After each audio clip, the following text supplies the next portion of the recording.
Imagine you're sitting in your cozy living room, the clock ticking past midnight, when you stumble across an old, dusty book in your attic. As you flip through its brittle pages, a slip of paper falls out, covered in strange stick-like figures that seem to dance across the page. They're not words, not numbers, but something else, entirely a code. Your heart races. Is this a secret message, a treasure map, or something more sinister? This is exactly the kind of mystery that Sherlock Holmes, the world's greatest detective, would dive into without hesitation. In today's video, we're cracking open one of his most thrilling cases, Sherlock Holmes and the Dancing Men Code. Get ready to step into 221B Baker Street, where cryptic symbols, danger, and deduction collide. So, grab a cup of tea, hit that like button, and let's unravel this mystery together. It's a foggy morning in London, 1898, and the city is cloaked in a grey mist that seems to seep into every corner. Inside the warm, cluttered rooms of 221B Baker Street, Sherlock Holmes lounges in his favourite armchair, a haze of pipe smoke curling round him. His sharp eyes, usually so restless, are half closed in thought, as if he's waiting for the universe to toss him a puzzle worth solving. Dr. John Watson, his steadfast companion, sits across from him, scribbling notes in his journal, the scratch of his pen the only sound in the room. The fire crackles softly, casting flickering shadows on the walls lined with books, maps, and scientific instruments. It's a moment of calm, the kind that never lasts long in Holmes' world. Suddenly, a sharp knock at the door shatters the silence, and Mrs. Hudson, their ever-patient landlady, ushers in a visitor who will set the stage for one of Holmes' most intriguing cases. Welcome to Chapter 1 of Sherlock Holmes and the Dancing Men Code, where a single sheet of paper and a worried man bring a mystery that's as baffling as it is dangerous. The visitor is Hilton Cubitt, a tall, broad-shouldered gentleman from Norfolk, with the ruddy complexion of someone who spends his days outdoors. His face, though handsome, is etched with worry, and his hands fidget as he stands in the doorway, clutching a small piece of paper as if it holds the weight of the world. Watson later describes him as the picture of English solidity, loyal and straightforward, the kind of man who'd rather face a storm than a secret. But today, Cubitt is out of his depth. He's not here about a stolen horse or a neighbourly dispute. No, his problem is far stranger, far more unsettling. He steps forward and hands Holmes the paper, his voice trembling as he explains why he's travelled all the way from the countryside to seek the great detective's help. The paper is unlike anything Watson has ever seen. It's covered in a series of small, stick-like figures, each one drawn with care. Some have arms raised high, others bent at odd angles, and a few hold what look like tiny flags. They're arranged in rows, like a parade of dancers frozen in mid-step. To the casual observer, they might seem like childish doodles, the kind you'd find scrawled in the margins of a schoolboy's notebook. But Holmes' reaction is immediate. His eyes narrow, and a faint smile tugs at the corner of his mouth. This is no child's game. This is a code, a cipher, a hidden message that promises secrets and, perhaps, danger. Cubitt explains that these dancing men, as he calls them, have been appearing around his Norfolk estate, riddling Thorpe Manor, for weeks. They've been chalked on fences, scratched into barn doors, and, most disturbingly, slipped under the pillow of his wife, Elsie. Each time Elsie sees them, her face drains of colour, and she shuts herself away, refusing to speak of them. Cubitt's love for his wife is clear in every word he speaks, but so is his growing fear that these strange symbols are tied to a past she won't reveal. Let's take a moment to put ourselves in Cubitt's shoes. Imagine you're living in a quiet, idyllic countryside home, surrounded by rolling fields and ancient oaks. You're happily married, or so you think, until these bizarre drawings start appearing out of nowhere. Your spouse, the person you trust most, clams up, their eyes haunted by something they won't share. Wouldn't you feel helpless, frustrated, maybe even a little betrayed? That's exactly where Cubitt is. He's not a man prone to imagination or paranoia, but these dancing men are driving a wedge between him and Elsie. He's tried asking her about them, but she only begs him to leave it alone, her voice trembling with a fear he's never seen. Before it's this fear that brings him to Holmes, the one man in England who might unravel the mystery before it destroys his marriage, or worse. Holmes, of course, is in his element. A cryptic code, a frightened wife, a husband desperate for answers. This is the kind of challenge that makes his pulse quicken. He takes the paper from Cubitt and studies it under the lamplight, his long fingers tracing the figures as if they might speak to him directly. Watson, ever the voice of reason, wonders aloud if it could be a prank, perhaps the work of mischievous village children, but Holmes dismisses the idea with a wave of his hand. "No, Watson," he says, his voice low and certain. "This is no jest. These figures are deliberate, methodical. They carry meaning, and that meaning is causing someone great distress." Already, Holmes is piecing together the puzzle in his mind, his brain working like a finely tuned machine, sorting through possibilities and probabilities. So, what exactly are these dancing men? Let's break it down for our YouTube audience. The figures are simple stick drawings, each one slightly different. One might have both arms raised, another one arm bent and one straight, and some have a little flag in one hand. They're arranged in sequences, like words in a sentence, but without context, they're gibberish.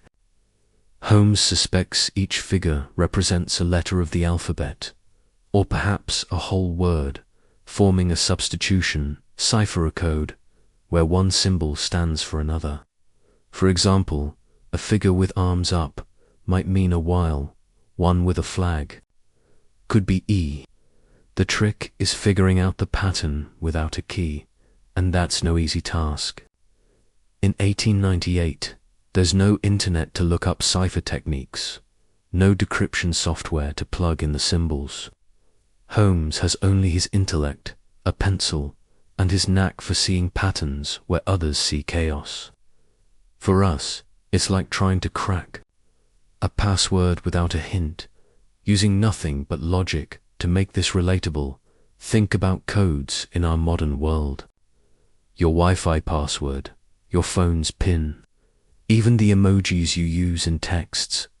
They're all ways of communicating something specific to those who know the key. The dancing men are no different, except their key is a mystery, and the stakes are much higher than a missed text. Holmes knows that cracking this code isn't just about solving a puzzle. It's about protecting Cubitt and his wife from whatever threat these figures represent.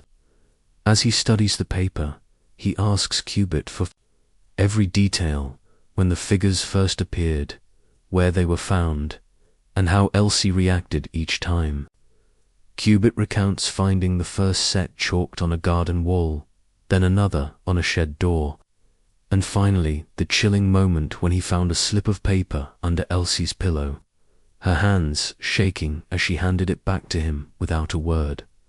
This case is gripping because it's not just about the code, it's about the human story behind it. Cubitt's devotion to Elsie, her secretive past, and the looming sense of danger create a narrative that pulls us in. Holmes, with his mind, is our guide, but even he doesn't have all the answers yet. For now, He promises Cubitt he'll take the case, sending the man back to Norfolk with a glimmer of hope. But as Cubitt leaves, Holmes turns to Watson, his expression serious. "This is no ordinary matter, Watson," he says. "Those dancing men are the harbingers of something grave. We must act quickly. Why should we care about this today? Codes and secrets are timeless. Whether it's a hacker hiding data in encrypted files or a friend sending you a cryptic text, the art of hiding meaning in plain sight is as relevant now as it was in Victorian England. This chapter sets up the stakes: a loving husband, a terrified wife, and a detective facing a puzzle that could mean life or death. It's the perfect start to a story that blends brains, suspense, and heart. What's coming next?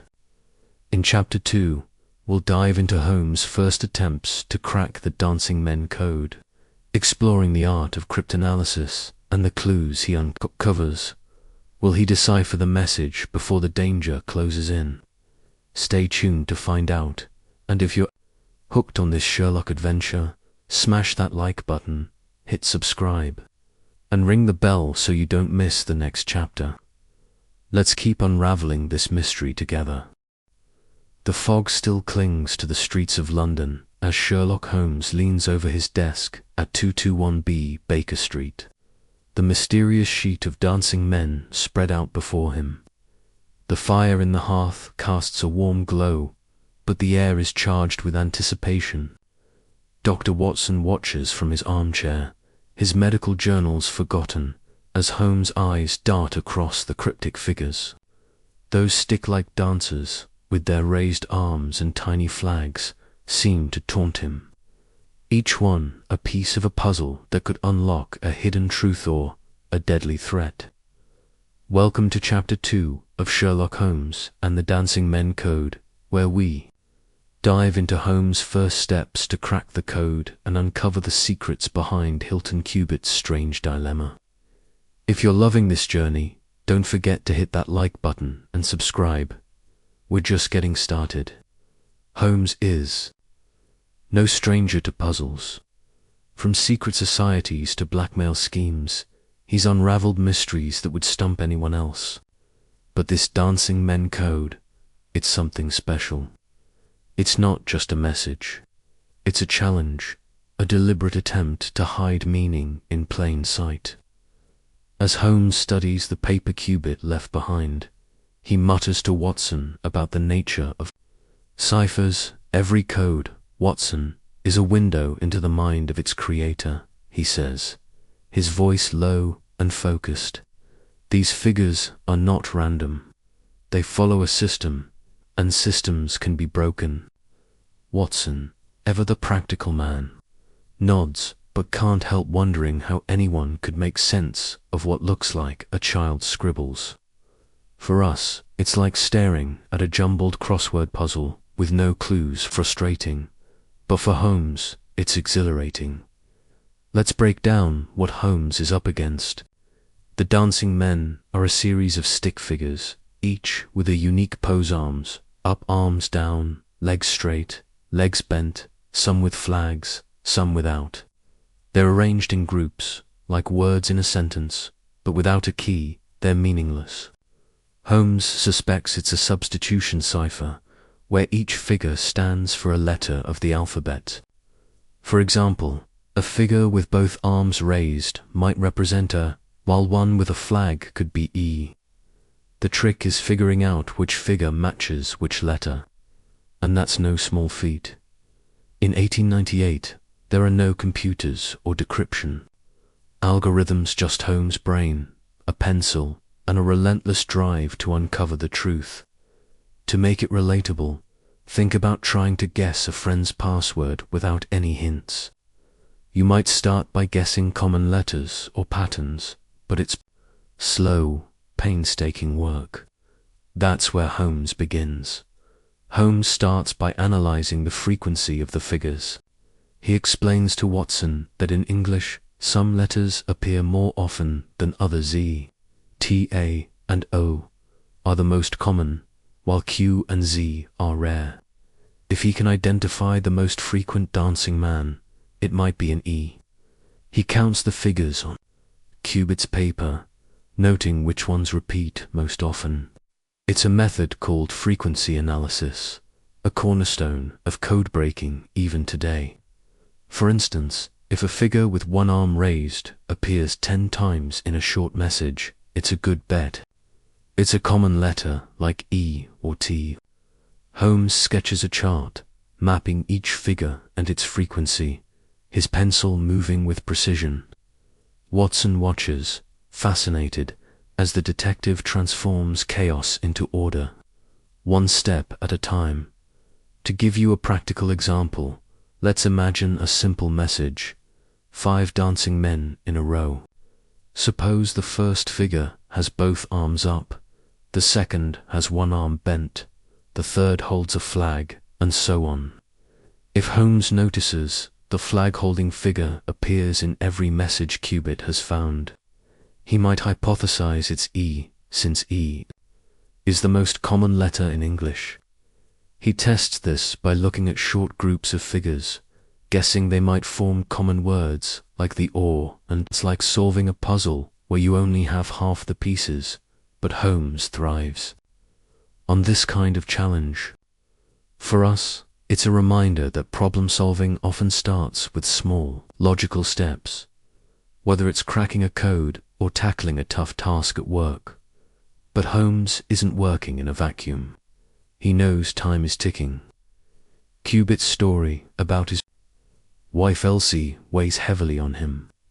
Her fear, her refusal to explain the figures, suggests she knows what they mean, or at least who's sending them. Holmes questions Watson about Elsie's background, piecing together what Cubitt shared. Elsie is American, from Chicago, and met Cubitt during a trip to London. They fell in love quickly, married, and settled in Norfolk. But her reaction to the dancing men hints at a past she's kept hidden. Holmes wonders if the code is a message from someone she knows, someone from her life before Cubitt. Could it be a warning, a threat, or something else entirely?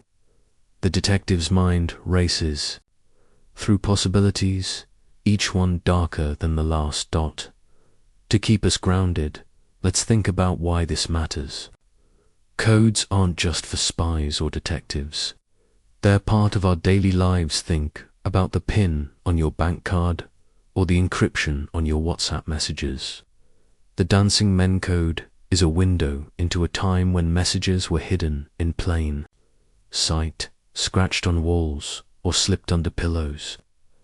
Holmes' approach shows us how logic and observation can unlock even the most baffling mysteries. He's not just guessing, he's building a system, testing hypotheses, and ruling out dead ends. It's a masterclass in critical thinking, one we can apply to our own challenges, whether it's solving a work problem or deciphering a tricky situation as Holmes works. He sends a telegram to Cubitt, asking for any new messages that appear. At riddling thought manner, he needs more data, more dancing men, to confirm his theories. He also asks Cubitt to keep a close eye on Elsie, not out of suspicion, but to protect her. Whoever is sending these messages knows her, Watson, Holmes says, his voice grim, and they mean to reach her, no matter the cost. Watson, always the heart to Holmes' head, feels a pang of sympathy for Cubitt and Elsie. He can't help but wonder what secret Elsie is hiding, and whether it will destroy the life she's built with her husband. This chapter is all about the first sparks of deduction, the moment when Holmes takes a seemingly impossible puzzle and starts to make sense of it. It's thrilling because we're watching a genius at work, but it's also human. Cubitt's fear, Elsie's silence, and Holmes' determination remind us that every mystery is tied to real people and real stakes.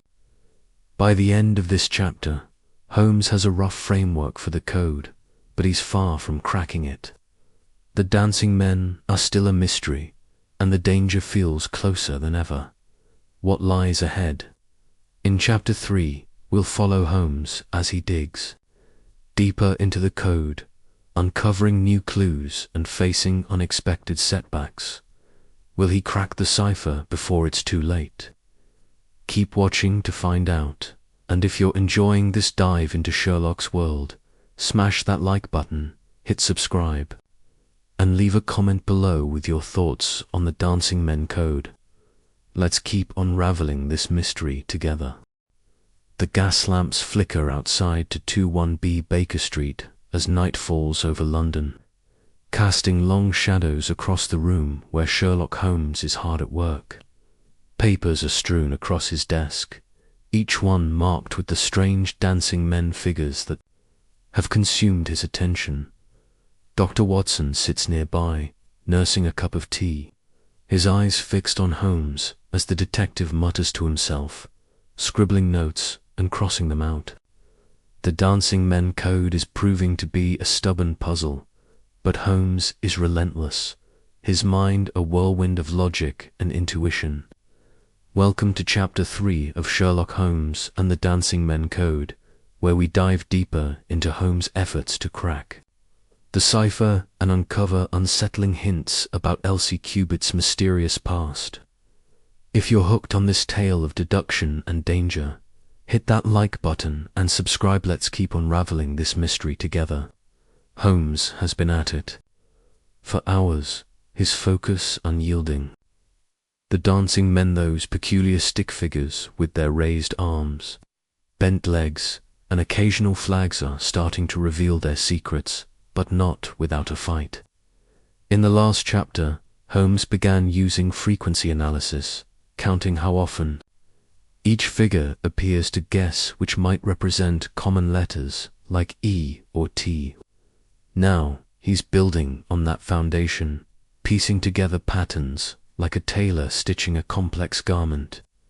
He explains to Watson that the code is likely a substitution cipher, where each dancing man stands for a single letter. But the challenge is immense. There are 26 letters in the alphabet, and without more messages, it's like trying to solve a jigsaw puzzle with half the pieces missing. Holmes needs more data, and he's banking on Hilton Cubitt sending new examples of the dancing men from Norfolk. To give you a clearer picture, let's imagine one of the messages Cubitt provided. Picture a row of 5 dancing men. The first has both arms raised, the second has one arm bent, the third holds a flag, the fourth has legs crossed, and the fifth has one arm up and one down. Holmes notices that the flag-holding figure appears in almost every message, often multiple times. Based on his frequency analysis, he guesses it might be E, the most common letter in English. He then looks for short groups of figures, hoping to spot common words like the or and. For example, a 3-figure group that appears often might be the, which would give him 3 letters to work with. It's slow, meticulous work, like trying to decode a secret message in a group chat without knowing the context. For us, it's a reminder that persistence and logic can crack even the toughest problems, whether it's a cipher or a real-world challenge. But Holmes isn't just wrestling with the code. He's also grappling with the human side of the mystery. Cubitt's telegram arrives, bringing news that more dancing men have appeared at Ridlingthorpe Manor this time, scratched into the wooden gate leading to the estate. Cubitt's message is tinged with desperation. Elsie is growing more withdrawn, barely eating, and jumping at every sound. She's taken to locking herself in her room, and Cubitt swears he's seen her staring out the window at night, as if expecting someone or something. Holmes reads the telegram aloud to Watson, his brow furrowing. "There's a shadow hanging over that household, Watson," he says. "These messages aren't just a puzzle. They're a threat, and Elsie Cubitt knows more than she's telling. Watson, ever empathetic, feels a pang for Cubitt, a man caught between love for his wife and fear of the unknown. This brings Holmes to a new angle. Elsie's past. Cubitt mentioned that Elsie is American, from Chicago, and that their courtship was a whirlwind. They met in London, fell in love, and married within months. But Elsie's reaction to the dancing men, her fear, her silence suggests she's hiding something. Holmes begins to suspect the code is tied to someone from her life before Cubitt, someone who knows her well enough to send these cryptic messages.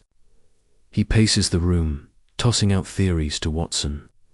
Could it be an old friend, a former lover, or perhaps an enemy with a grudge? Chicago in the 1890s was a bustling, sometimes rough city, with its share of secret societies and criminal underbellies. Holmes wonders if Elsie's past involves something or someone dangerous to make this relatable. Think about secrets in your own life. Maybe it's a story you haven't shared with your closest friends, or a chapter you'd rather keep closed. Now imagine that past catching up with you, not in words, but in strange symbols appearing where you least expect them. That's the fear Elsie is living with, and it's what makes this case so compelling. Holmes, of course, isn't one to judge.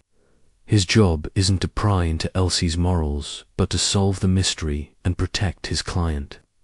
Still, he knows that understanding her past is key to cracking the code. He sends a second telegram to Cubitt, asking for any details about Elsie's life in America, friends, family, anything that might offer a clue. Let's take a practical example to show how Holmes is progressing.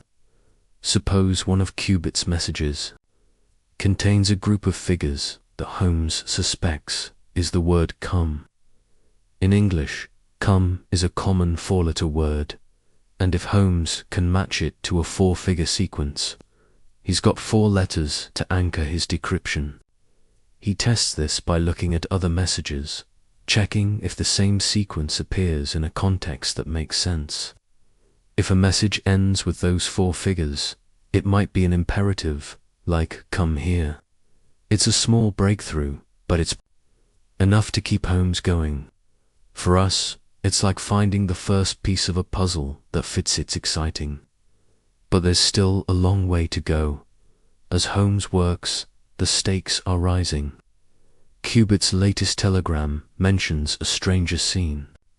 Near the estate, a man in a dark coat, lurking in the shadows.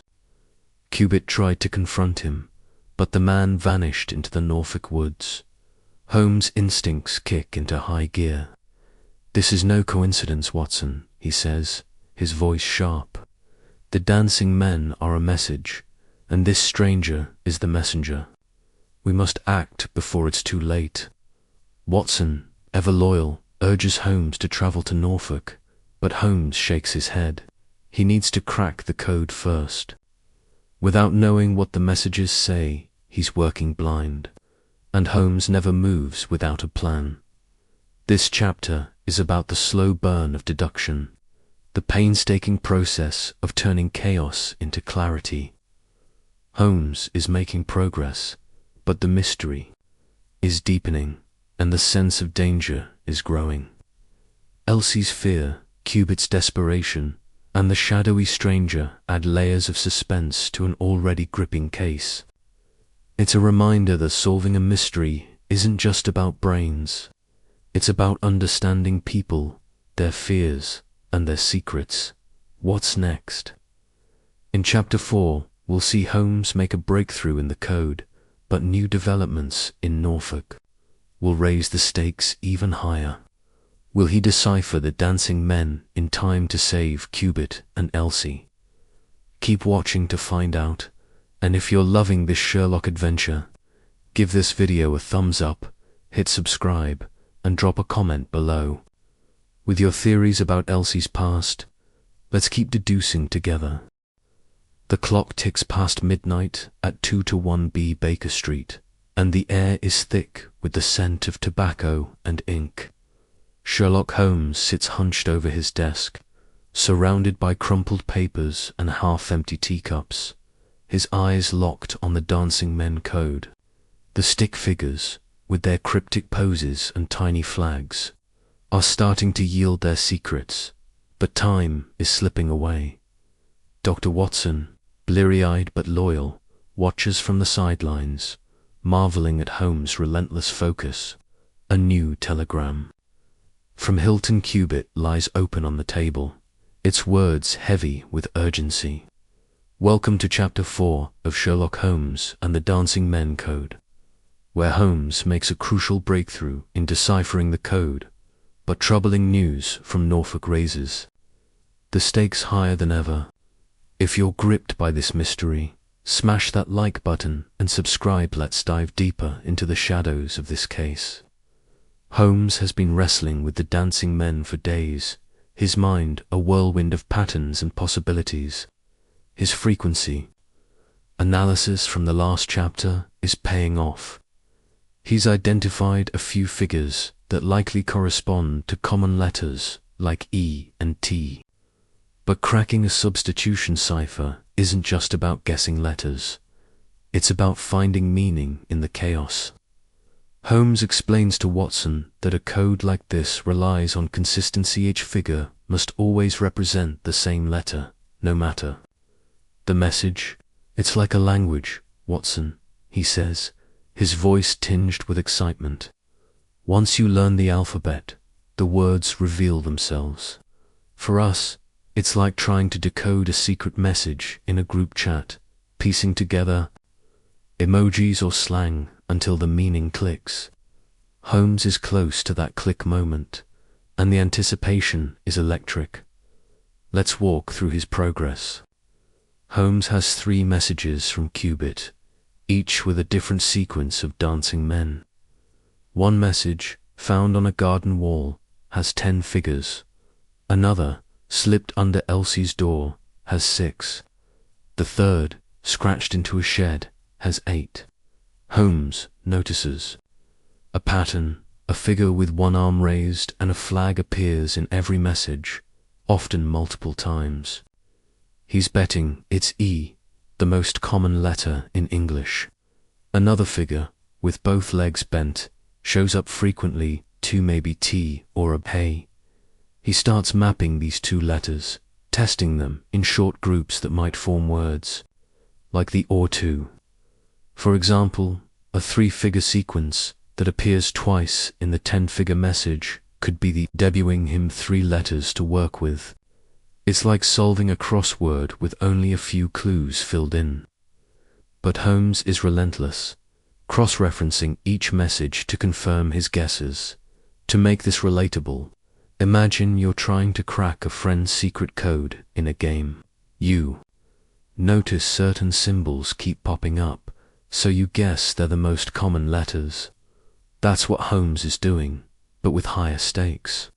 He sketches a rough alphabet, assigning letters to the most frequent figures, and tests it on the shortest message, 6 figures. After hours of trial and error, he deciphers it as commit. At first, it seems like gibberish, but then it hits him. There's likely a space between come and at. The message reads, come at. It's incomplete, but it's a start. Holmes leans back, a rare smile crossing his face. We're getting somewhere, Watson, he says.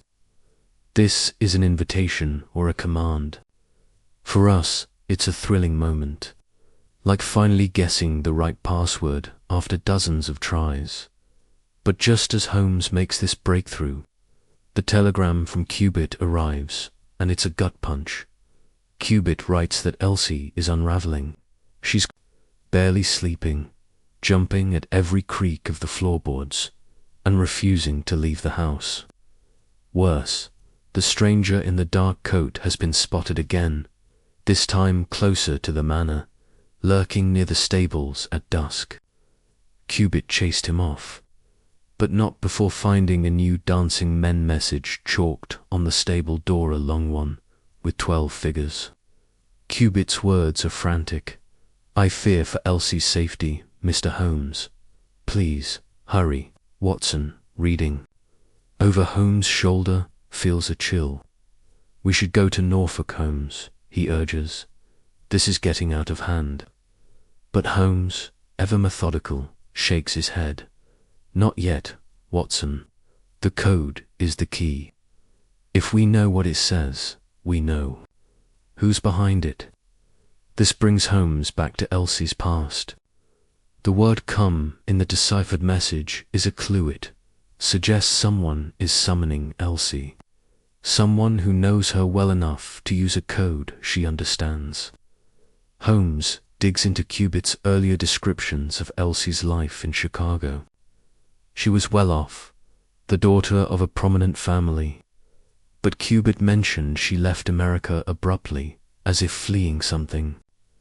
Holmes suspects the dancing men are tied to a secret she thought she'd left behind. Could it be a criminal connection, a jilted lover, or something tied to Chicago's underworld? In the 1890s, Chicago was a hub of organized crime, with gangs and secret societies operating in the shadows. Holmes wonders if Elsie was caught up in something dangerous, a debt, a promise, or a betrayal. To ground this for our audience, think about how secrets can haunt us. Maybe it's an old mistake you thought was buried, only to have it resurface in a text or an unexpected call. For Elsie, the dancing men are that call, written in a language only she understands. Holmes knows that cracking the code isn't just about letters. It's about uncovering the truth behind Elsie's fear. He sends a telegram back to Cubitt, urging him to stay vigilant and send the new 12-figure message immediately. He also asks Cubitt to watch for any letters or visitors that might connect to Elsie's American past. "Every detail matters, Watson," Holmes says. "A single clue could break this case wide open." Let's look at a practical example of Holmes' method.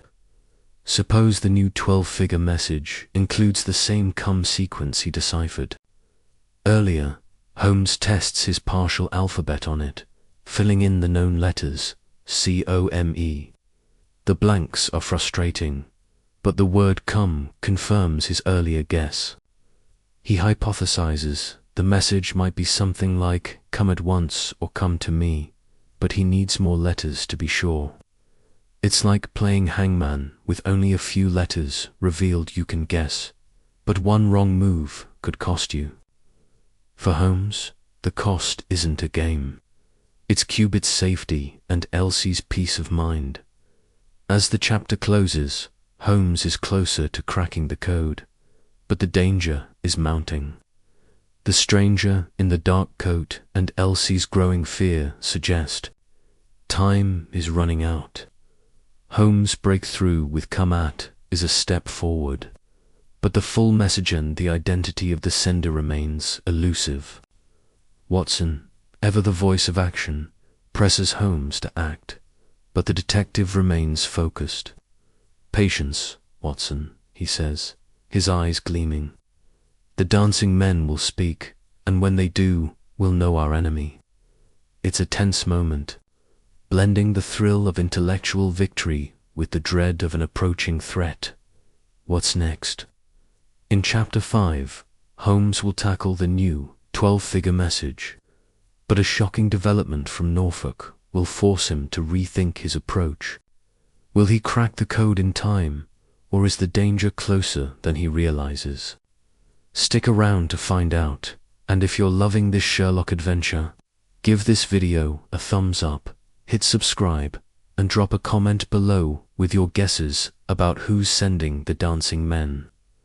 Let's keep unraveling this mystery together. The first light of dawn creeps through the curtains of 2-1B Baker Street, painting the room in soft grays.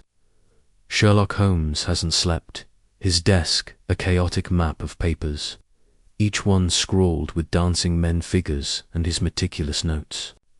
The latest telegram from Hilton Cubitt, containing the new 12-figure message, lies open beside a cold cup of tea.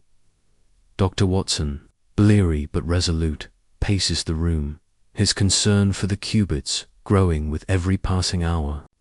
The dancing men code is finally starting to crack under Holmes' relentless logic. But the news from Norfolk is growing darker, and the sense of urgency is palpable. Welcome to Chapter 5 of Sherlock Holmes and the Dancing Men Code, where Holmes pushes closer to deciphering the cryptic messages. But a chilling development forces him to question whether he's moving fast enough. If you're caught up in this mystery, hit that like button and subscribe. Let's race toward the truth together. Holmes' breakthrough from the last chapter, deciphering command from a 6-figure message, has given him a foothold. But the new 12-figure message is a beast of its own.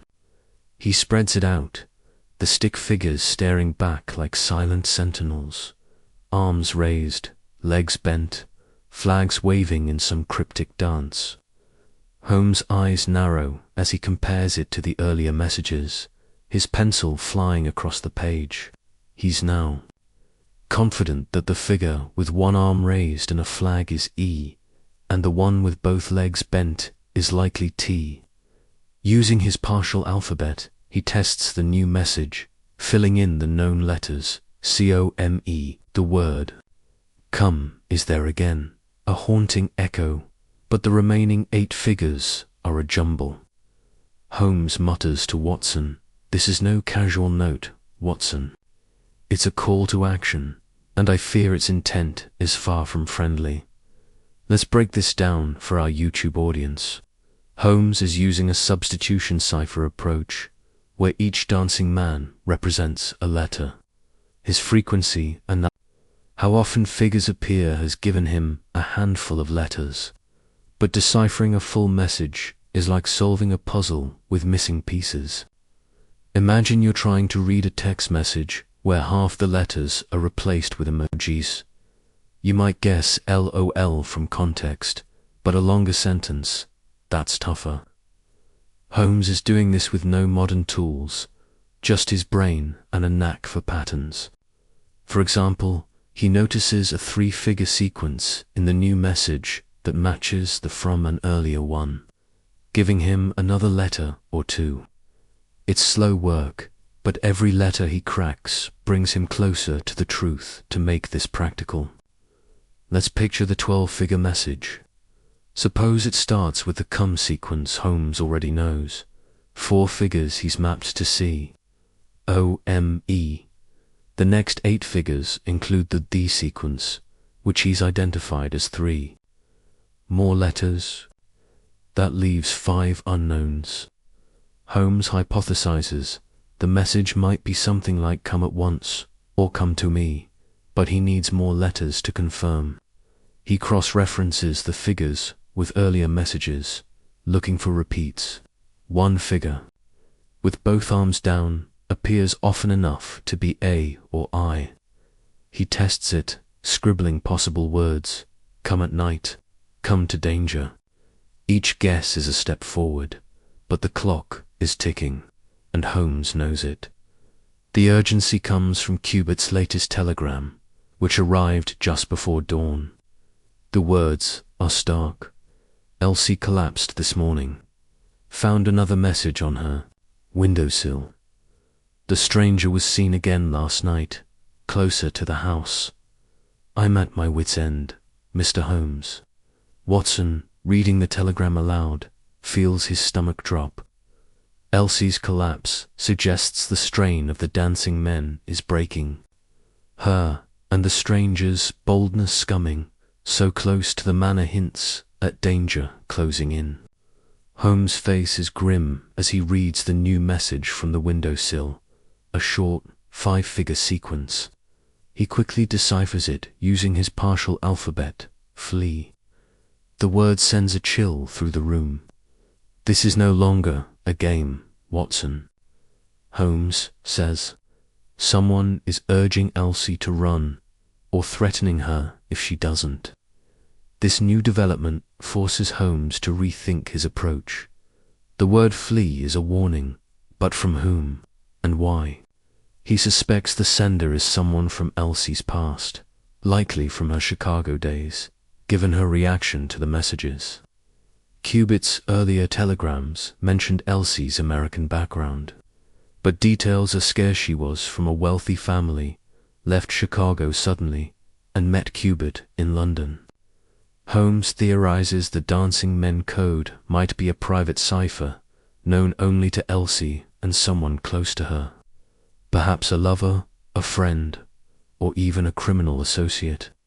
Chicago in the 1890s was a city of contrasts, grand wealth alongside gritty crime. Could Elsie have been tangled in something illicit? A gang? A secret society? Holmes knows the answer lies in the code, but he's also aware that time is running out. For our audience, let's make this relatable. Imagine getting a cryptic text from an old friend, someone you haven't seen in years, saying run. Your heart would race, right? You'd wonder what they know, what's coming. That's Elsie's reality, except the messages are in a code. That's both familiar and terrifying. Holmes' job is to bridge that gap, to turn those dancing men into a story that saves her and Cubitt. He sends a telegram back to Cubitt, urging him to lock the manor's doors, hire a watchman, and send any new messages immediately. He also asks Cubitt to search Elsie's belongings for anything tied to her Chicago past, letters, photos, anything that might name the sender. Let's dive into a practical example of Holmes' progress. The 5-figure flee message is a breakthrough. It's short, clear, and confirms his alphabet is on the right track. He applies it to the 12-figure message, filling in more letters, COMETE. The gaps are frustrating, but the structure suggests a longer command, maybe come at once or come to me. Holmes tests once, mapping new figures to O, N, C, E. It fits, giving him 9 letters out of 12. The remaining 3 are still unknown, but he's close.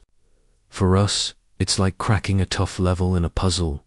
Game each piece you place makes the picture clearer, but one wrong move could throw you off. As Holmes works, Watson presses him to act.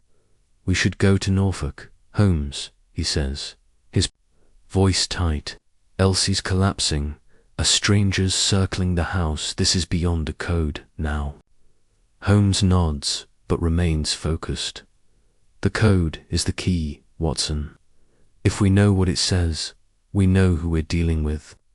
A journey now would be premature, but the weight of flee lingers, and even Holmes feels the pressure.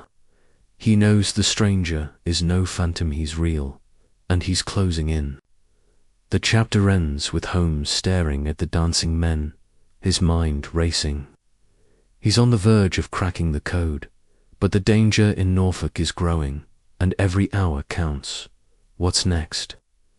In Chapter 6, Holmes will finally decipher the full 12-figure message, but a shocking event at Riddling Thorpe Manor will force him and Watson to take drastic action. Will they reach Cubitt in time? Keep watching to find out, and if you're loving this Sherlock adventure, give this video a thumbs up, hit subscribe, and drop a comment below with your guesses about the stranger's identity. Let's keep unraveling this mystery together. The morning sun barely pierces the heavy fog outside 2-1B Baker Street. But inside, Sherlock Holmes is a man possessed. His desk is a battlefield of papers, each one covered with dancing men figures and his feverish notes. The 12-figure message from Hilton Cubitt's stable door lies at the center, its cryptic stick figures taunting him. Dr. Watson, his face etched with worry, stands by the window, clutching a telegram that arrived just moments ago, one that changes everything. Holmes is on the cusp of cracking the code, but the news from Norfolk is dire, and the stakes have never been higher. Welcome to Chapter 6 of Sherlock Holmes and the Dancing Men Code, where the dancing men finally speak, but a tragedy at Riddling. Thorpe Manor forces Holmes and Watson into action. If you're riveted by this mystery, smash that like button and subscribe. Let's uncover the truth together. Holmes has been relentless, building on his breakthroughs from the last chapter. The word flee from the 5-figure message found on Elsie's windowsill was a chilling clue, confirming his partial alphabet for the Dancing Men Code. Each stick figure, with its unique pose, arms raised, legs bent, flags waving, represents a letter, and Holmes has mapped out most of them using frequency analysis and educated guesses. The figure with one arm raised and a flag is E, the one with both legs bent is T, and so on. He's deciphered Cubitt from an earlier message, and now he's tackling the 12-figure message, which he suspects is a longer, more urgent command. His pencil dances across the page as he fills in the known letters, COMETE. The gaps are shrinking, but the pressure is mounting. Let's dive into Holmes' process for our YouTube audience. Cracking a substitution cipher. Like the Dancing Men is like solving a puzzle where every piece looks similar but means something different. Holmes uses the frequency of letters in English, she, T, A, O, R, common, while Z and Q are rare to guess which figures match which letters. He's also looking for patterns, like short groups that might be the or and. Imagine you're trying to decode a secret message in a game where certain symbols keep popping up. You might guess the most common one is E and work from there. That's Holmes' method, but with no modern tools, just his brain, a pencil, and a knack for seeing order in chaos. For example, in the 12-figure message, he's identified come and the, giving him 7 letters. The remaining 5 are the key to unlocking the full meaning. After hours of work, Holmes makes a breakthrough. He tests the remaining figures against common words that might fit the context of come and flee. He hypothesizes the message is a call to action, something urgent like come at once. He maps the unknown figures to ONCE and tests them across the message. It fits perfectly sum, yatum. The final 2 figures are trickier, but Holmes notices they match a sequence from an earlier message that might be 2. He tests it, and the message snaps into focus. Come at once to me. Holmes leans back, his eyes gleaming. We have it, Watson, he says, his voice a mix of triumph and dread. This is a summons, and it's personal. To make this relatable, think about getting a text that says, come to me now. It's urgent, personal, and a little unsettling, especially if it's from someone you thought you'd left behind. That's what Elsie Cubitt is facing, but in a code that's both a secret and a threat. Holmes now knows the Dancing Men are messages from someone who wants Elsie to come to them immediately. But who and why?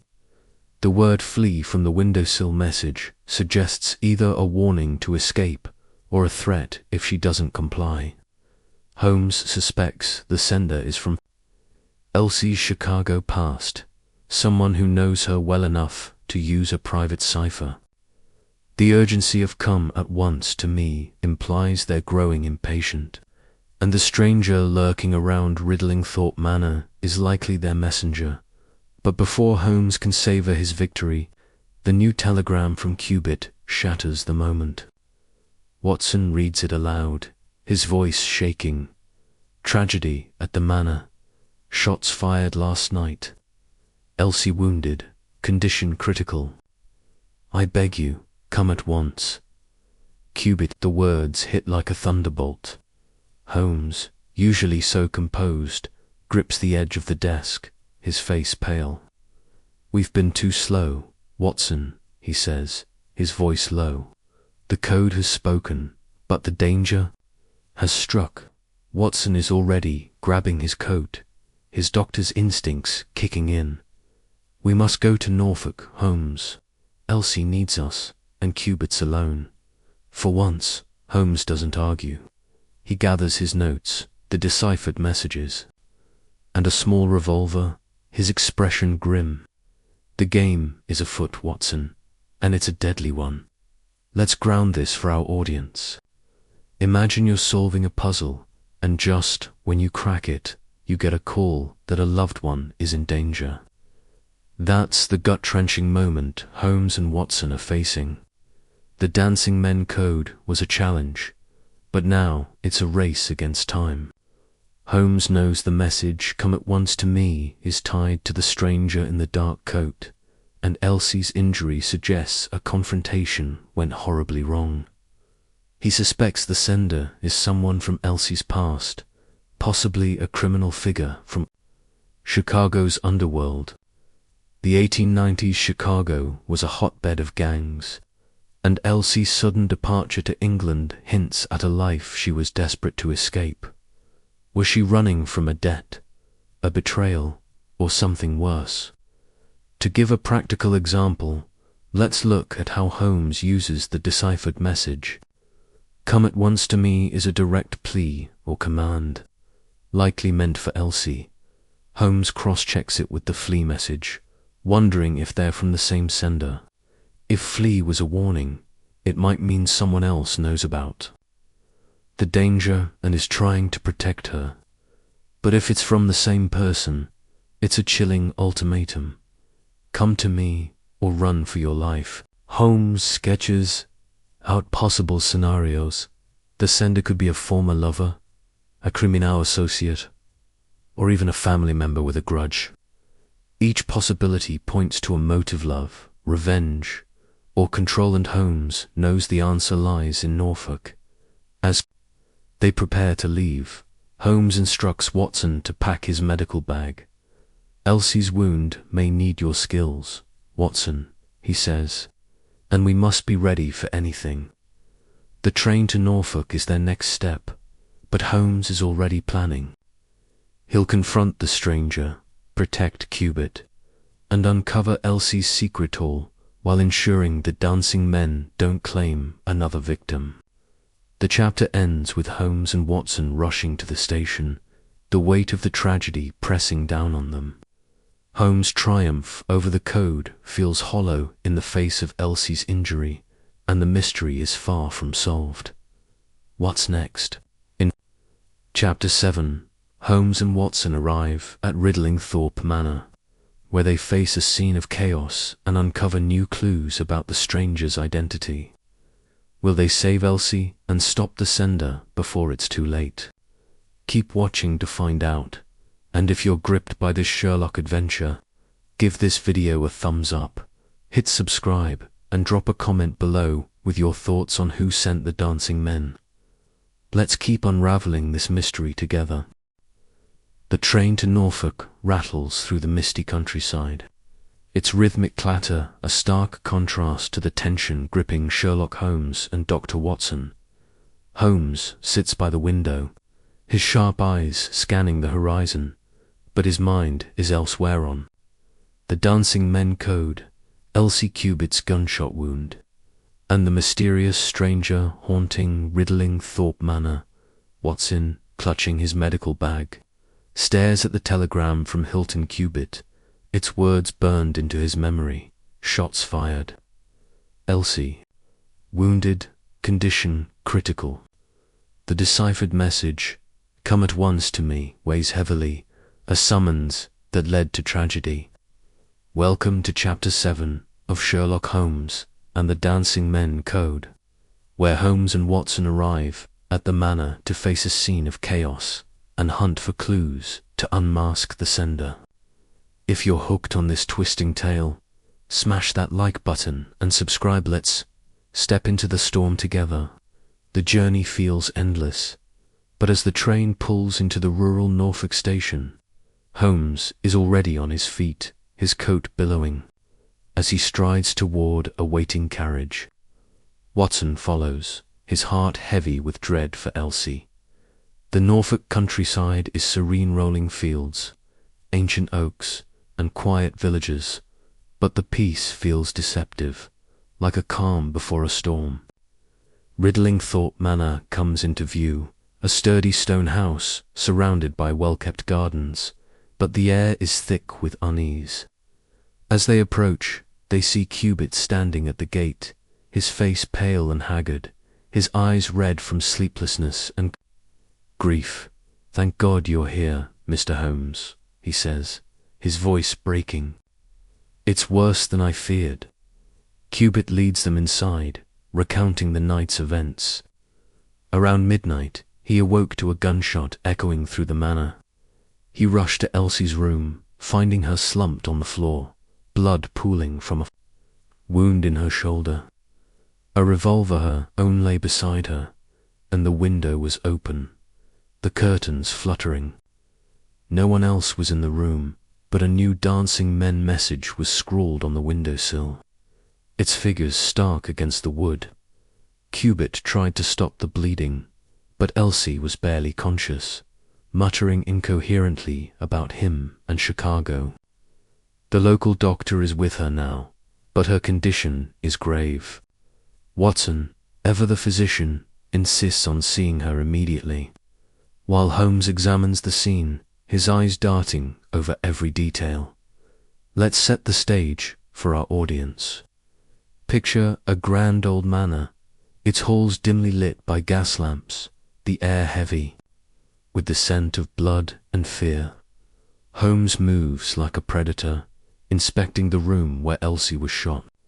The open window suggests an intruder, but the revolver is Elsie's, raising chilling questions. Did she fire at someone, or at herself?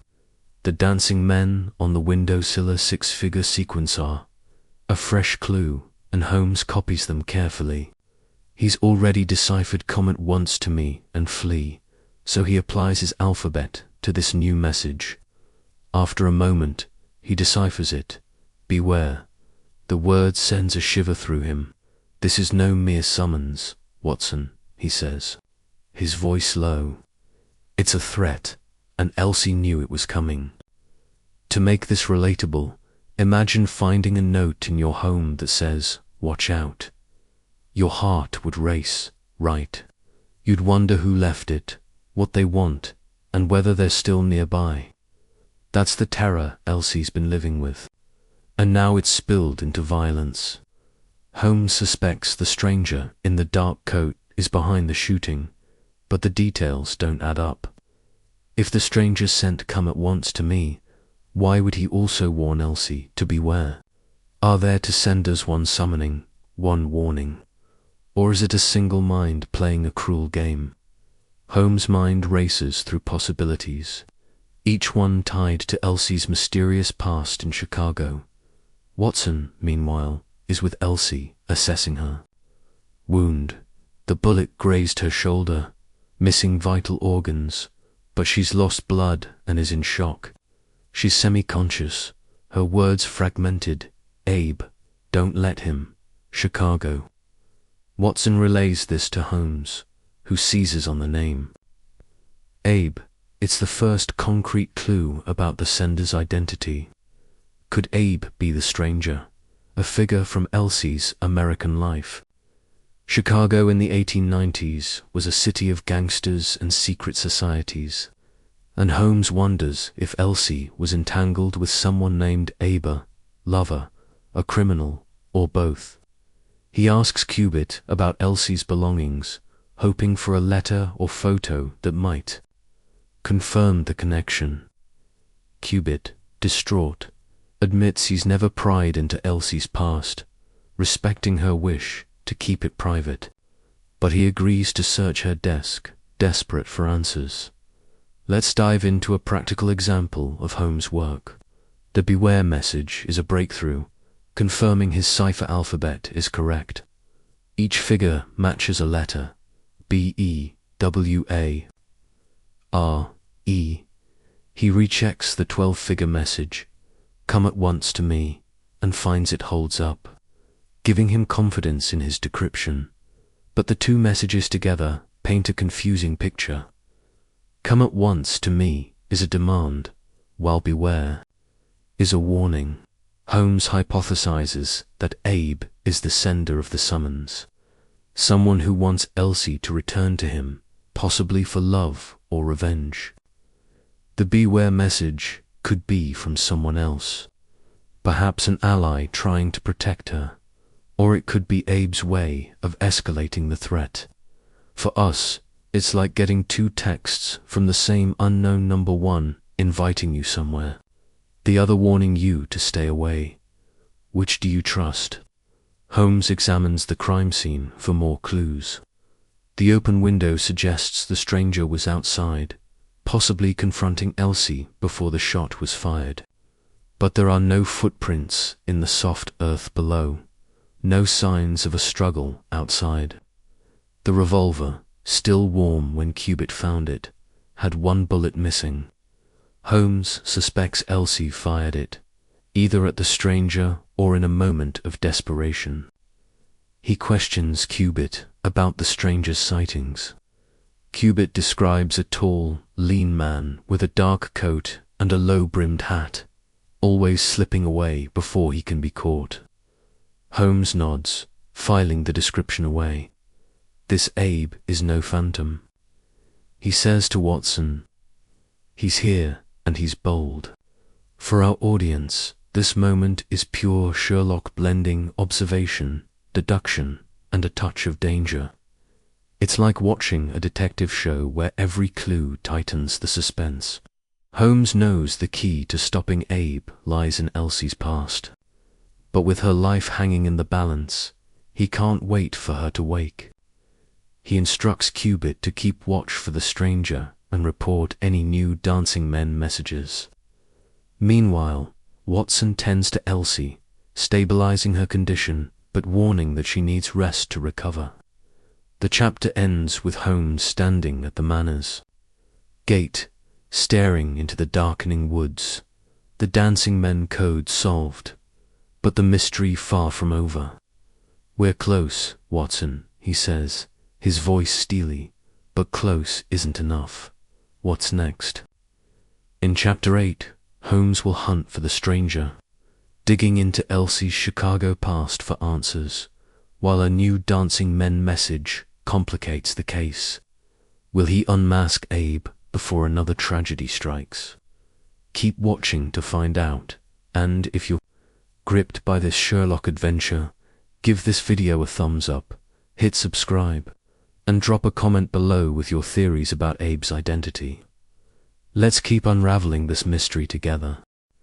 The Norfolk dawn breaks cold and grey over riddling Thorpe Manor, casting long shadows across the estate's sprawling grounds. Sherlock Holmes stands at the edge of the garden, his keen eyes scanning the woods where the mysterious stranger was last seen. The dancing men code has been cracked.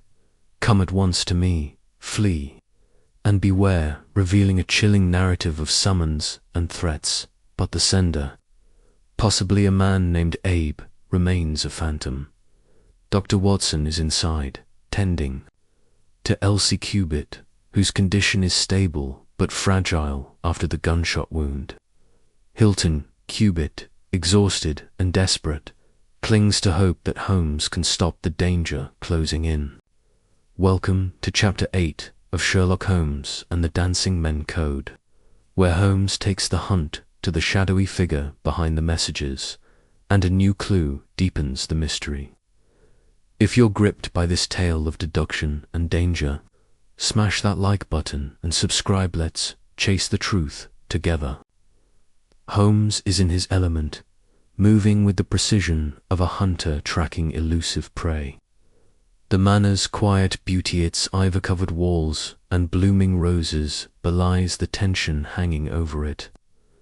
Holmes has deciphered the dancing men, a substitution cipher where each stick figure represents a letter, but knowing the messages is only half the battle.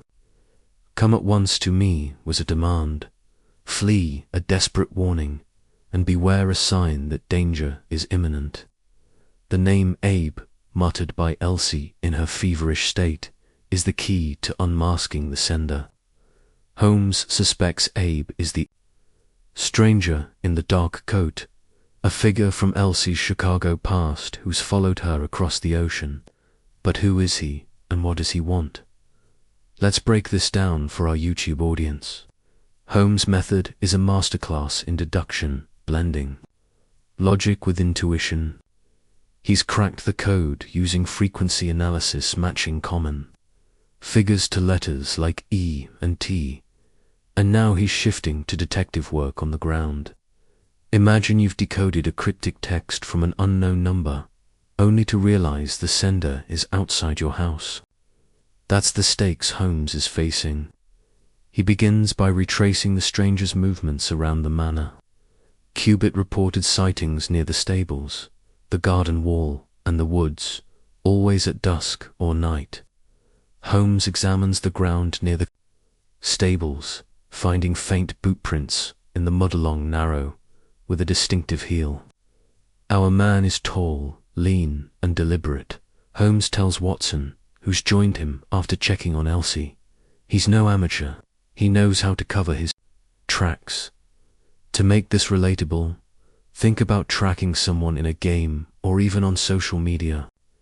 You notice patterns, where they show up, what they say, and piece together their intent. Holmes is doing the same, but with higher stakes. He questions Cubitt about the night of the shooting, focusing on the open window in Elsie's room. The lack of footprints outside suggests the stranger didn't enter, but the revolver's seize only complicates things. Did she fire at the stranger, or was she driven to desperation? Holmes suspects the beware message on the windowsill was left that night, a taunt or a warning from Abe. He also considers the possibility that Elsie recognized the figure outside, prompting her to grab the gun. Inside, Cubitt brings Holmes a small discovery from Elsie's desk, a faded photograph tucked inside a locked diary. It shows a young Elsie with a tall, dark-haired man, his arm around her, both smiling in what looks like a Chicago park. On the back, in Elsie's handwriting, is a single word, Abe. Holmes' eyes light up. "This is our man," he says. Studying the photo, the man's sharp features and confident stance match Cubitt's description of the stranger, tall, lean, with a commanding presence. Watson, looking over Holmes' shoulder, feels a pang of sympathy for Cubitt, who's seeing his wife's past laid bare. "Could this Abe be an old flame?" Watson asks. Holmes nods, possibly, or something more dangerous. Chicago was a city of secrets. In Elsie's day, gangs, blackmail, vendettas. We need to know more. For a practical example, let's look at how Holmes uses the photo. It's a tangible clue, like finding an old post on someone's profile. That reveals a connection. Holmes deduces that Abe knew Elsie well enough to share a private code, the dancing meant suggesting a deep bond, romantic or otherwise. He hypothesizes that Abe is using the code to reach Elsie without Cubitt understanding, either to lure her back or to exact revenge for her leaving Chicago. The messages "come at once to me," "flee," "beware," suggest a mix of longing and menace. Holmes wonders if Abe is a spurned lover or a criminal associate Elsie betrayed when she fled to England. The gunshot suggests he's willing to act, but the beware message muddies the waters. Could someone else be warning Elsie about Abe? As Holmes pieces this together, a new development shakes the manor. A stable boy rushes in, breathless, with a fresh dancing men message found on the garden gate, a 7-figure sequence. Holmes deciphers it quickly, his alphabet now complete. "Meet me." The message is short, direct, and chilling. likely meant for Elsie. It's as if Abe is growing bolder, demanding a confrontation. Cubitt, overhearing, clenches his fists. "If this man's here, I'll find him myself," he says, his voice raw with anger. Holmes places a hand on his shoulder. "Leave him to me, Mr. Cubitt. A rash move could cost us everything." Watson, ever practical, suggests setting a trap for the stranger, using the "meet me" message as bait. Holmes agrees, his mind already spinning a plan. Let's connect this to our audience. Imagine getting a message from an old friend or enemy saying, "Meet me tonight." You'd feel a mix of curiosity and dread, especially if they've been stalking your house. That's the tension at Riddling Thorpe Manor. Holmes decides to patrol the grounds at dusk, when the stranger is most active, hoping to catch him leaving another message. He instructs Cubitt to stay with Elsie, both to protect her and to keep him from acting impulsively. Watson, armed with his revolver, will join Holmes, his medical bag ready in case of trouble. "We're closing in, Watson," Holmes says, his voice steady but intense. "But Abe is cunning. We must be cunninger." The chapter ends with Holmes and Watson slipping into the darkening woods, the manor looming behind them. The "meet me" message suggests Abe is nearby, watching, waiting. Holmes' plan is risky, but he's determined to unmask the sender before another shot is fired. The air is thick with suspense, every rustle in the trees a potential threat. Elsie's whispered "Abe" and the faded photos have given Holmes a target. But the dancing men's final secret, who Abe is and what he wants, remains just out of reach. What's next? In Chapter 9, Holmes' trap for the stranger takes a dangerous turn, and a shocking revelation about Elsie's past changes everything. Will Holmes confront Abe, or is the real danger still hidden? Keep watching to find out, and if you're loving this Sherlock adventure, give this video a thumbs up. Hit subscribe and drop a comment below with your guesses about Abe's motives. Let's keep unraveling this mystery together. Dusk settles over Riddling Thorpe Manor, the Norfolk sky turning a deep, ominous purple. Sherlock Holmes and Dr. Watson move silently through the woods, their breaths visible in the chilly air. The "meet me dancing men" message, freshly deciphered, burns in Holmes' minder. Bold challenge from the stranger, likely the man named Abe from Elsie Cubitt's past. Holmes' plan is simple but dangerous. Use the message as bait to lure the stranger into the open. The manor looms in the distance, its windows glowing faintly, where Hilton Cubitt stands guard over his wounded wife, Elsie. The tension is palpable, every shadow a potential threat. Welcome to Chapter 9 of Sherlock Holmes and the Dancing Men Code, where Holmes' trap takes a perilous turn and a shocking revelation about Elsie's past unveils the heart of the mystery. If you're hooked on this thrilling tale, smash that like button and subscribe. Let's face the truth together. Holmes crouches behind a gnarled oak, his eyes scanning the garden gate where the "meet me" message was found. Watson, revolver in hand, is positioned near the stables, ready to signal if the stranger appears. The plan is to catch Abe in the act of leaving another message, forcing a confrontation that could reveal his identity and motives.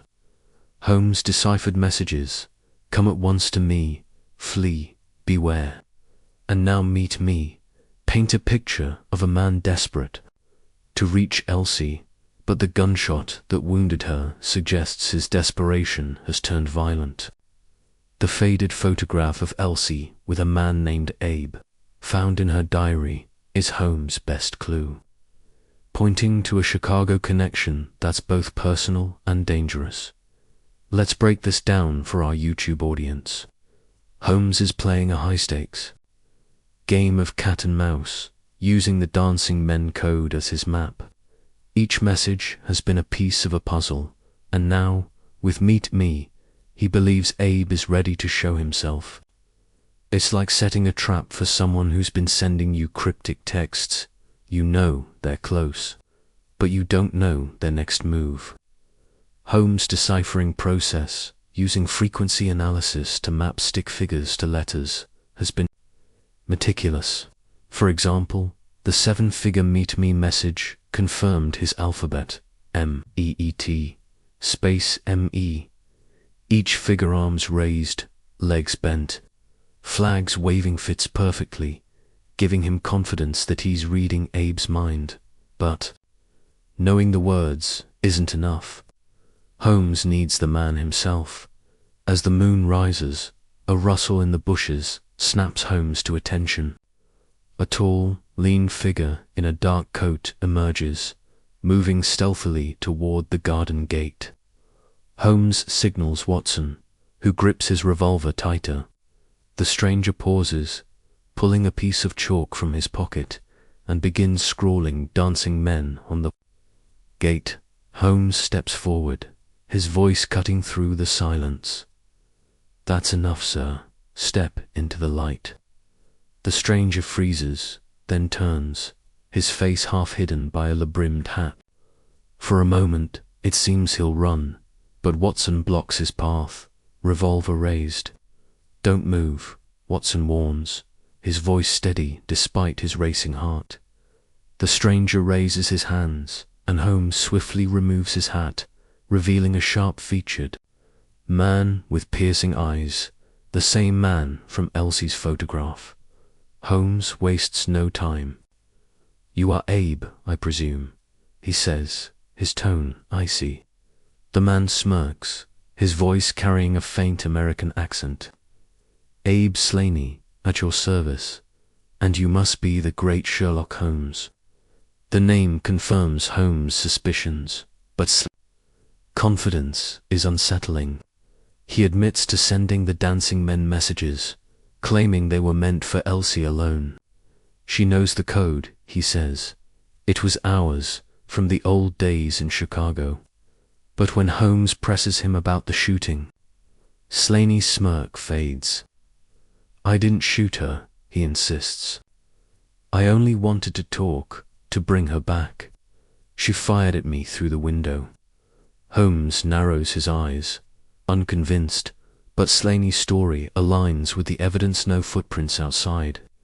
Elsie's revolver with one bullet missing. To make this relatable, imagine confronting someone who's been messaging you for weeks, only to learn they're tied to a part of your life you thought you'd escaped. That's Elsie's reality, and now Holmes is face to face with her past. He demands answers. Who is Slaney to Elsie? Why the dancing men? Slaney reveals they were engaged in Chicago, part of a tight-knit circle that used the dancing men code to communicate secretly. But Elsie broke it off and fled to England, leaving Slaney heartbroken and humiliated. "She owed me," he says, his voice bitter. "I came to take her back, or at least to know why she ran.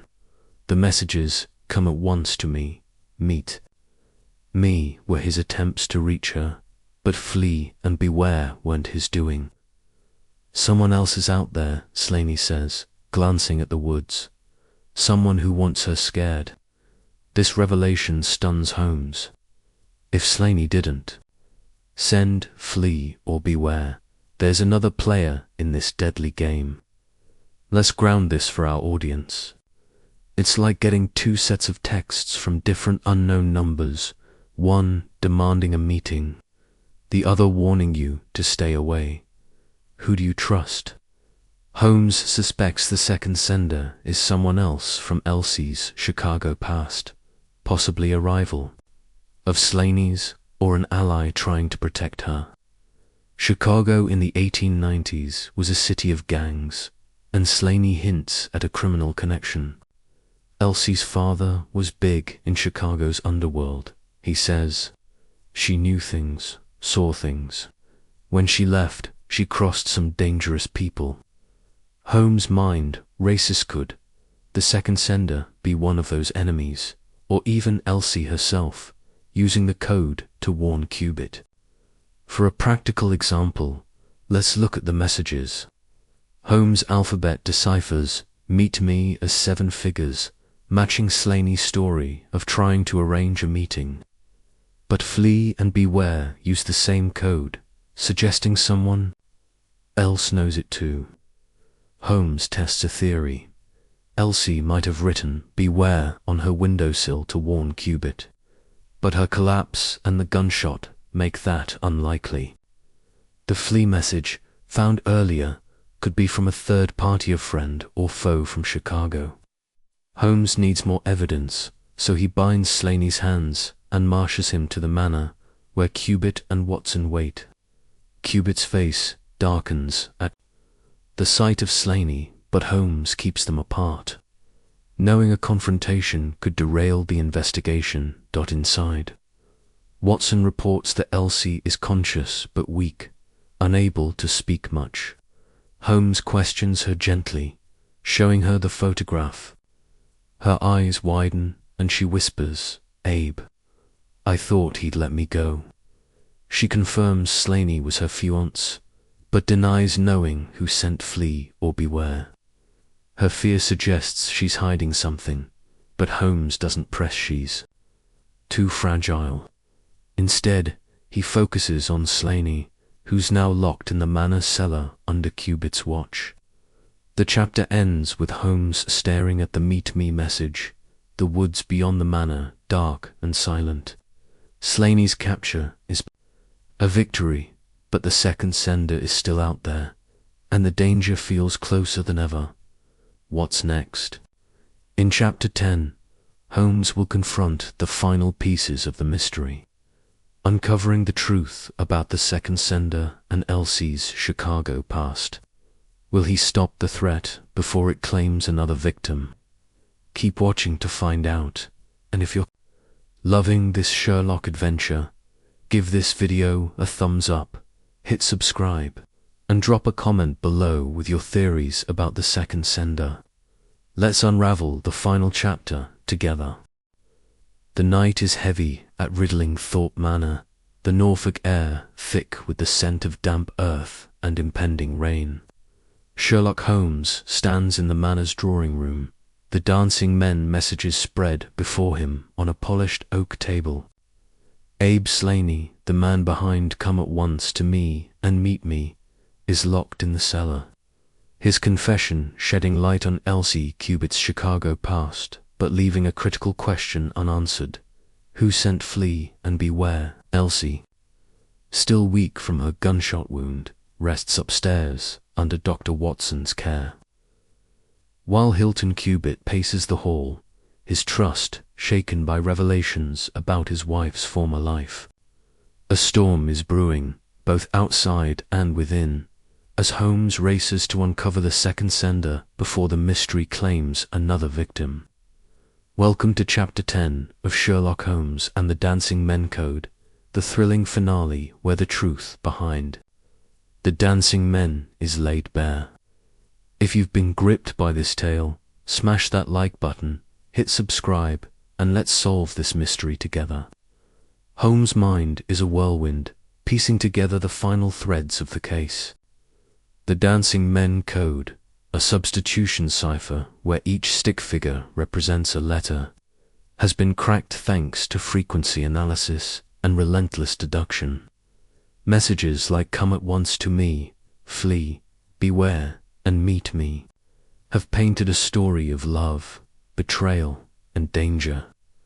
Abe Slaney, Elsie's former fiancé from Chicago, admitted to sending the summons, desperate to reclaim her after she fled their engagement. But the warnings "flee" and "beware" weren't his, suggesting a second player in this deadly game. Holmes suspects this sender is tied to Elsie's past, possibly someone from Chicago's criminal underworld, where her father was a powerful figure. The question is, are they friend or foe? Let's break this down for our YouTube audience. Holmes is like a chess master. anticipating his opponent's moves while holding all the pieces he's gathered, the deciphered messages, Sliney's confession, Elsie's whispered Abe, and the faded photograph. It's like solving a puzzle where you've found most of the pieces, but the final ones could change the picture entirely. Holmes re-examines the flee and beware messages, confirming they use the same dancing men code as Slaney, meaning the second sender knows the cipher secret Elsie and Slaney shared in Chicago. This narrows the possibilities. It's someone from their inner circle, someone with a motive to warn Elsie or threaten her. Holmes returns to the night of the shooting, piecing together the sequence of events. Elsie was found with a gunshot wound, her own revolver beside her, one bullet missing.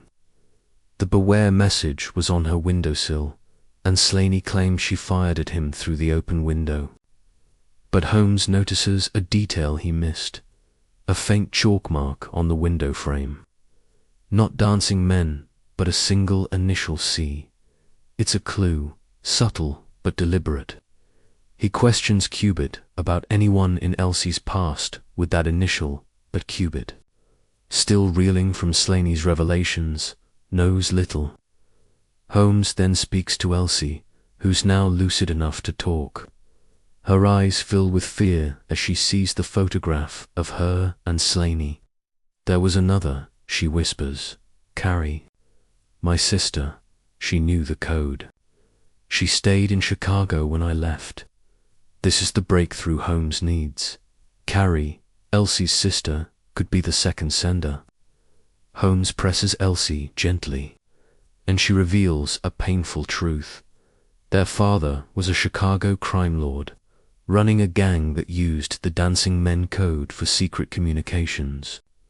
Elsie and Slaney were part of it, but she fled when she realized the life would destroy her. Carrie, loyal to their father, stayed behind, bitter at Elsie's betrayal. Elsie suspects Carrie followed her to England, either to warn her of danger or to exact revenge for abandoning the family. The flee and beware messages now make sense. Carrie could be trying to protect Elsie from Slaney or their father's old enemies. Or she might be threatening her for leaving to make. This relatable, imagine a family secret, catching up with you, a sibling you left behind, angry at your choice to start over. That's Elsie's reality, amplified by the danger of her father's criminal world. Holmes hypothesizes that Carrie is the stranger Cubitt saw near the manor, mistaken for a man due to her dark coat and hat. The C on the window frame supports this. She left her mark, perhaps as a warning or a taunt. For a practical example, let's revisit the messages.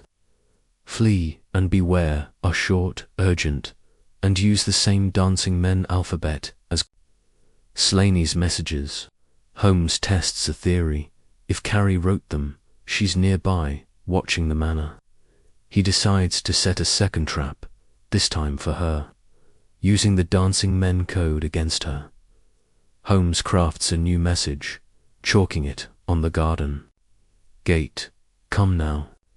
He uses the dancing men figures, knowing only someone familiar with the code will understand. He and Watson hide in the woods, waiting. Hours pass, the storm breaking with a crack of thunder. Then a figure appears, a woman, tall and cloaked, her face pale in the moonlight. She approaches the gate, reading the message, and hesitates. Holmes steps forward, his voice calm but firm. Miss Carrie, I presume. The woman startles but doesn't run. You're too late, she says, her voice trembling. I tried to save her. Carrie confesses to sending flee and beware, hoping to warn Elsie about Slaney, who'd vowed revenge after she left him. But Carrie's own motives are murky. She's angry at Elsie, torn between loyalty to their father and love for her sister. The confrontation clarifies the shooting. Slaney, lurking outside Elsie's window, had left Meet Me. Elsie, terrified, grabbed her revolver and fired a warning shot, grazing her own shoulder in the chaos. Carrie, watching from the woods, left beware to urge Elsie to escape. Slaney's grasp. Holmes, satisfied, escorts Carrie to the manor where she and Slaney are turned over to the local police. Elsie, recovering, tearfully reconciles with Cubitt, promising to leave her past behind. Holmes, ever pragmatic, warns her that Chicago's shadows may linger, but for now, the dancing men are silent. The case closes with Holmes and Watson on the train back to London. The dancing men code a solved puzzle, but a reminder of human complexity, love, betrayal, and redemption woven into cryptic figures. For our audience, it's a story of how secrets, even buried ones, can resurface, and how logic can untangle even the darkest mysteries. Holmes' triumph is a testament to observation and persistence, skills we can all apply, whether solving a problem or facing our own shadows. And that's the end of Sherlock Holmes and the Dancing Men Code. If you loved this journey through deduction and danger, give this video a massive thumbs up, hit subscribe, and ring the bell for more Sherlock adventures. Drop a comment below with your favorite moment or what mystery you'd like us to tackle next. Thanks for watching, and let's keep unraveling mysteries together.